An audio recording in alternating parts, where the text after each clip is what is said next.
आज के कहानी का शीर्षक है हवेली। शहर के बाहरी इलाके में एक पुरानी हवेली थी जिसे लोग चाचा की हवेली कहते थे। चाचा जी का नाम था हरिश्चंद्र। 80 साल की उम्र में भी वो बहुत सख्त थे। लेकिन एक दिन अचानक चुप हो गए। बिल्कुल चुप। बोलना बंद, हंसना बंद, गुस्सा करना बंद। बस बैठे रहते, आंखें खुली, मुस्कान हल्की सी। डॉक्टरों ने कहा स्ट्रोक। परिवार ने कहा भूत। चाचा की मौत के बाद हवेली बंद हो गई। बेटा रोहन दिल्ली में नौकरी करता था, बहू प्रिया घर संभालती थी और बेटी नेहा कॉलेज में पढ़ती थी। तीनों सालों बाद हवेली बेचने आए। रोहन बोला, भाई ये हवेली बेच देंगे तो अच्छे पैसे मिलेंगे। चाचा की यादें तो हैं ही, लेकिन अब क्या करें। प्रिया ने कहा, पहले एक रात रुकते हैं। क्लीनिंग करवानी है, फोटो लेने हैं। नेहा हंसी, दीदी चाचा का भूत तो नहीं आएगा ना। रोहन ने मजाक किया, अगर आए तो पूछेंगे चाचा चुप क्यों हो गए थे। रात हुई। तीनों हवेली के बड़े हॉल में सोफे पर बैठे।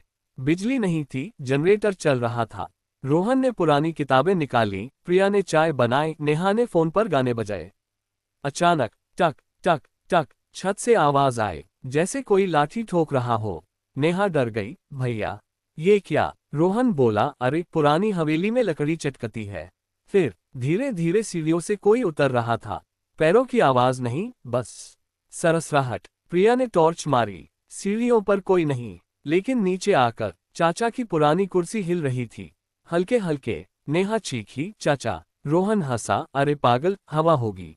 तभी कुर्सी से आवाज आई, धीमी लेकिन साफ, रोहन। तीनों के होश उड़ गए। रोहन का फोन गिर गया।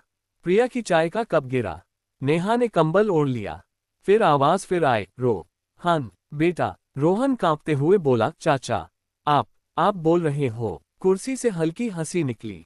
हाँ बोल रहा हूँ, लेकिन सिर्फ आज रात। प्रिया बोली, चाचा आप चुप क्यों थे इतने साल। आवाज ने जवाब दिया, क्योंकि मैंने देख लिया था तुम तीनों की असली सूरत। नेहा बोली, क्या मतलब। तुम लोग मेरे पैसे के लिए इंतजार कर रहे थे। रोज रात को मेरे कमरे के बाहर खड़े होकर बातें करते। चाचा कब मरेंगे, पैसे कब मिलेंगे। तीनों शर्मिंदा हो गए। रोहन बोला, चाचा वो मजाक था, मजाक। मैं सुन रहा था, सब सुन रहा था, लेकिन बोल नहीं पा रहा था। स्ट्रोक नहीं, गुस्सा था। इतना गुस्सा कि जुबान बंद हो गई। प्रिया रो पड़ी, चाचा माफ कर दो। चाचा की आवाज फिर आई, माफ तो कर दूंगा, लेकिन पहले एक काम करो। रोहन बोला, क्या। मेरी डायरी अलमारी में है, पढ़ो और सच बताओ, क्या तुम लोग सच में मुझे प्यार करते थे। नेहा ने अलमारी खोली, पुरानी लाल डायरी मिली। खोली तो अंदर सिर्फ एक पेज पर लिखा था, मेरे बच्चे मुझसे प्यार नहीं करते, लेकिन मैं उन्हें प्यार करता हूँ, इसलिए चुप रहूंगा ताकि वे कभी शर्मिंदा न हो। तीनों रो पड़े। रोहन बोला, चाचा हम गलत थे, हमें माफ कर दो। तभी कमरे में हल्की ठंडी हवा चली। कुर्सी रुक गई। आवाज आए, माफ किया, लेकिन अब एक शर्त। प्रिया बोली, कहिए चाचा। ये हवेली मत बेचना, यहाँ रहना, और हर रविवार को मेरे लिए खिचड़ी बनाना। मैं भूत हूँ, अब खा नहीं सकता, लेकिन खुशबू बहुत याद आती है। रोहन हंसा, आंसू पोंछते हुए, खिचड़ी, बस इतनी सी शर्त। हाँ, और एक बात, नेहा तू गाना गाया कर, मैं सुनता था, तुझे पता नहीं था। नेहा मुस्कुराई, अब रोज गाऊंगी चाचा। फिर धीरे धीरे कुर्सी स्थिर हो गई। आवाज गायब, लेकिन हवा में हल्की खिचड़ी की खुशबू फैल गई। अगले दिन तीनों ने फैसला किया, हवेली नहीं बेचेंगे, यहीं रहेंगे। रोहन ने नौकरी छोड़कर छोटा सा कैफे खोला हवेली के बाहर। नाम रखा चाचा की खिचड़ी।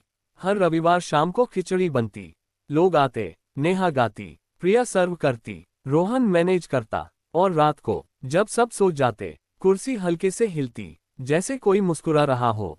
कभी कभी बहुत धीमी आवाज आती, अच्छा बच्चे, अच्छा। गांव वाले अब कहते हैं चाचा का भूत डरावना नहीं, बस थोड़ा शरारती है और बहुत प्यार करने वाला।